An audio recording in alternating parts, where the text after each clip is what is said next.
अल्हम्दुलिल्लाहि रब्बिल आलमीन वस्सलातु वस्सलामु अला अशरफिल अंबिया मुरसलीन व आलिहि व अस्हाबिहि अजमईन। नाज़रीन कराम, आज की इस महफ़िल में हम रमज़ानुल मुबारक की एक नफिल इबादत का ज़िक्र करेंगे और उस पर ही अपना हासिल मुताला पेश करेंगे।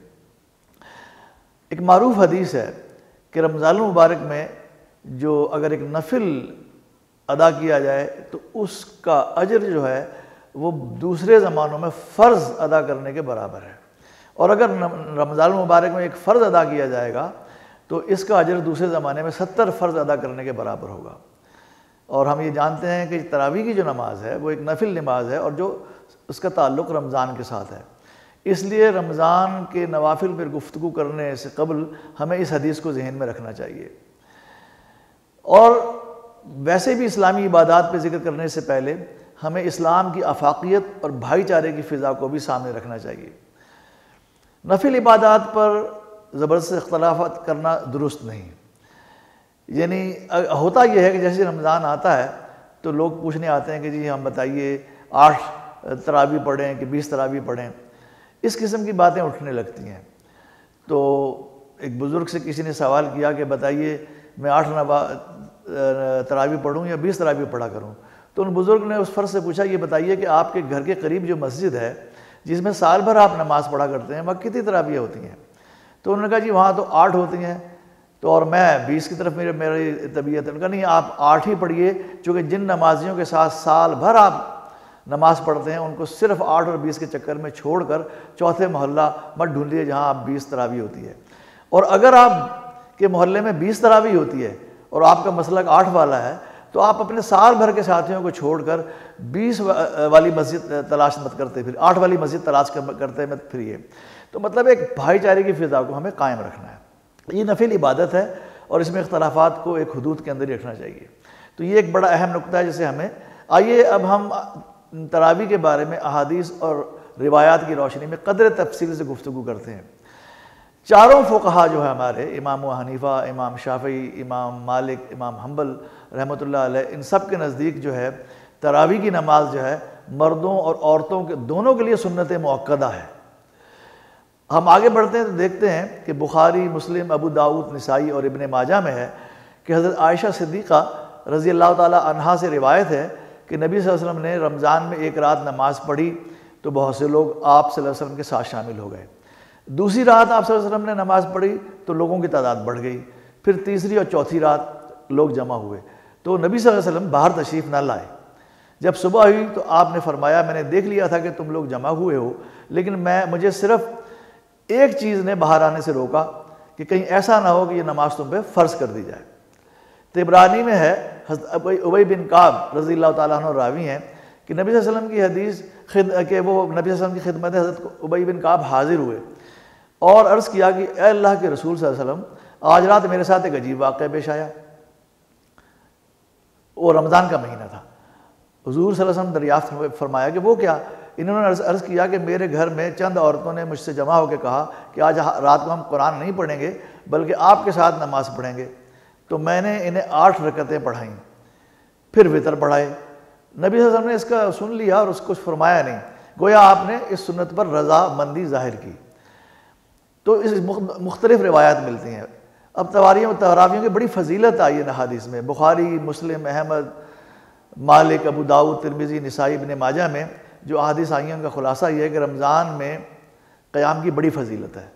हज़रत अबू हुरैरा रज़ी अल्लाह ताला से रिवायत है कि नबी सल्लल्लाहु अलैहि वसल्लम लोगों को रमज़ान की रातों में नमाज़ पढ़ने की तरगीब और तलक़ीन फरमाते। आप सल्लल्लाहु अलैहि वसल्लम फरमाया करते, जिस शख्स ने ईमान के साथ और सिर्फ अल्लाह की रज़ामंदी चाहते हुए रमज़ान का क़याम किया, इसके अगले और पिछले गुनाह माफ़ कर दिए जाते हैं। अब हम इस बात को देखते हैं अहादीस की रोशनी में कि तरावी का वक्त कौन सा है। अहादीस की रिवायत में आता है कि इसका वक्त इशा की नमाज के बाद शुरू होता है और तुलुए फजर तक बाकी रहता है, लेकिन इसका अफजल वक्त रात का आखिरी हिस्सा है। वितर जो है वो तरावी के बाद पढ़े जाते हैं। अगर आप वितर पढ़ चुके हैं फ़र्ज़ कीजिए अव्वल रात में और फिर आखिर रात में आपको ख्याल आया कि मैं तरावी भी पढ़ लूँ तो आप पढ़ लें, अब दोबारा वितर पढ़ने की ज़रूरत नहीं। अब हम देखते हैं आगे बढ़ के जो सबसे अहम मसला है जिस पर अक्सर हमारे भाइयों में आपस में गुफ्तगू होती है कि तरावी में रिवायात में क्या आया, कितनी रकत हैं। इस मामले में ज़्यादा बहस होती है और लोग वाज़ेह रहनुमाई चाहते हैं। याद रखिए कि तरावी की रकात की तादाद का तयन नहीं है। बाज़ रिवायात के मुताबिक रसूलुल्लाह सल्लल्लाहु अलैहि वसल्लम की सुन्नत है 8 रकत इलावा वितर के, और बाज़ दूसरी रिवायत के मुताबिक 20 रकत इलावा वितर के। अब हम दोनों किस्म की रिवायात का जायज़ा लेते हैं और बयान करते हैं। बुखारी, मुस्लिम, अबू दाऊद, तिरमिज़ी, निसाई और इब्न माजा में है कि हज़रत आयशा सिद्दीक़ा रज़ी अल्लाह ताला अन्हा से रिवायत है कि नबी सल्लल्लाहु अलैहि वसल्लम ने रमज़ान में 11 रकतें मैं वितर से ज़्यादा नमाज न पढ़ाई। इसी तरह एक और रिवायत है तिबरानी की, इसमें इब्न खुज़ैमा, इब्न हब्बान, मोहम्मद बिन नसर रिवायत करते हैं कि हज़रत जाबिर रज़ी अल्लाह ताला अन्हु से रिवायत है कि नबी सल्लल्लाहु अलैहि वसल्लम ने 3 रात लोगों को 8 रकत नमाज पढ़ाई और फिर वितर पढ़ाए। फिर अगली यानी चौथी और रात और तीसरी और चौथी रात लोग आपका इंतज़ार करते रहे, लेकिन आप बाहर तशरीफ़ ना लाए। एक और रिवायत में है कि हज़रत अब्बास फरमाते हैं कि नबी सल्लल्लाहु अलैहि वसल्लम ने रमज़ान में जमात से अलग 20 रकत नमाज पढ़ाई। एक और रकत में जो मौता इमाम मालिक में आई एक और रिवायत है, हज़रत उमर उसके रावी हैं कि इन्होंने हज़रत उबई बिन काब और तमीम दारी रज़ी अल्लाह ताला अन्हु को हुक्म दिया कि लोगों को 11 रकत मैं वितर के पढ़ाएं। मोहम्मद बिन नसर की रिवायत है कि 11 के बजाय 21 रकतों का जिक्र उन्होंने किया। एक और रिवायत में है कि हज़रत उमर के ज़माने में लोग तरावी की 13 रकत नमाज मैं वितर के पढ़ा करते थे। मौता इमाम मालिक में आया है कि बहीकी उन्होंने कोट की है कि 20 रकतें इलावा वितर के, और एक जगह 23 रकतें मैं वितर के आया है। बाद के अतबार में ज़्यादातर 20 रकतों का रिवाज रहा। बाज़ दूसरे सहाबा और ताबईन से 16, 24, 34, 36, 40 रकतों का भी जिक्र है वितर के अलावा। बहुत सी रिवायत मिलती हैं। हनफिया और शाफिया के नज़दीक तरावी में 20 रकतें इलावा वितर के हैं। इनका इस्तदलाल ये है कि हज़रत उमर रज़ी अल्लाह ताला अन्हु ने आखिरकार इसी तादाद पर लोगों को जमा किया और दूसरे सहाबा ने इस बात से पर इनसे इत्तफाक़ किया, और बाद के खुलफाए राशिदीन में से किसी ने भी इसकी मुखालफत नहीं की। यानी आप कह सकते हैं कि इस तादाद पर उम्मत का इजमा हो गया। इमाम अबू हनीफा फरमाया करते थे कि तरावी सुन्नत मौक़दा है। इनके नज़दीक हज़रत उमर ने 20 रकतों को अपनी तरफ से जारी नहीं किया। हज़रत उमर के सामने कोई ना कोई असल रसूलुल्लाह सल्लल्लाहु अलैहि वसल्लम के ज़माने से ज़रूर होगी। इमाम सुफ़ियान सौरी, अब्दुल्ला बिन मुबारक का भी मसलक 20 रकतें इलावा वितर के हैं। इमाम अहमद बिन हम्बल ने तरावी की रकतों की कोई तादाद मुतय्यन नहीं की। वो फरमाते थे, इस बारे में मुख्तलिफ रिवायात हैं। इमाम मालिक ने अपने लिए 11 रकतों यानी मैं वितर के मौक़िफ़ इख्तियार किया, लेकिन इनके यहाँ भी हर तादाद की गुंजाइश है। वो फरमाते हैं कि हमारे यहाँ मदीना में 29 रकतें मैं वितर और मक्का में 23 रकतें मैं वितर पढ़ी जाती थी, और इनमें से हर चीज़ की गुंजाइश है। अब वैसे हम देखते हैं कि हज़रत इब्न अब्बास की रिवायत है कि अक्सर यानी 20 रकतों की रिवायत है हज़रत इब्न अब्बास की, लेकिन मुहद्दिसीन के नज़दीक इसकी सनद कमज़ोर है। इसलिए इनका मसलक यही है कि नबी सल्लल्लाहु अलैहि वसल्लम की सुन्नत 8 रकतों ही की है। अलबत्ता इससे ज़ायद जो भी रकतें पढ़ी जाएंगी वो सब सही और मुस्तहब हैं। हाफिज़ इब्न हजर हज़रत उमर से के मुतालिक रिवायत करते हैं, नकल करने के बाद लिखते हैं कि इन तमाम रिवायत को यूँ जमा किया जा सकता है कि मुख्तलिफ़ हालात के लिहाज से रकतों की तादाद मुख्तलिफ हुआ करती थी। ये फ़तहुल बारी में है। हज़रत उमर के ज़माने में हरमैन में 20 रकतों का रिवाज हुआ। इसको आप सुन्नत सहाबा कह सकते हैं। हुज़ूर सल्लल्लाहु अलैहि वसल्लम के वो ज़्यादा मिजाज सनाश थे। एक बात जो नोट करने की है कि 8 और 20 रकत की बहस में हमें वक्त ज़ाया नहीं करना चाहिए। जो भाई 8 पर इसरार करते हैं इनको सिर्फ 3 दिन भी पढ़नी चाहिए, जो तरावी तो हुज़ूर ने 3 ही दिन पढ़ाई। तो इस बहस से निकलना चाहिए। एक वाक़या एक जामिया में पेश आया कि हॉस्टल में कुछ तालिबात थीं जो रमज़ान में 20 रकत तरावी जमात से पढ़ा करती थीं। कुछ और तालिबात का भी वहाँ दाखिला हो गया, उनको 8 पे इसरार था। 8 और 20 की तकरार हुई और कुछ मुखालफत बढ़ गई, तो हत्ता के इख्तलाफ इतना बढ़ा कि इंतज़ामिया ने तरावी ममनू करार दे दी। तो अब देखें इस इख्तलाफ का क्या नतीजा निकला कि एक नफिल इबादत से 8 और 20 के चक्कर में हम महरूम हो गए। तो दीन, अब एक और बात भी नोट करने काबिल है कि दीनी मामलात में फ़ुक़हा की आरा को यकसर नज़रअंदाज करना दुरुस्त नहीं। ये लोग दीन का गहरा शऊर रखते थे। इन्होंने अवामुन नास की सहूलत के लिए अहकाम को मुंज़बित किया, तशरीहात की, जबकि मुहद्दिसीन ने अहादीस जमा करने का शानदार काम किया।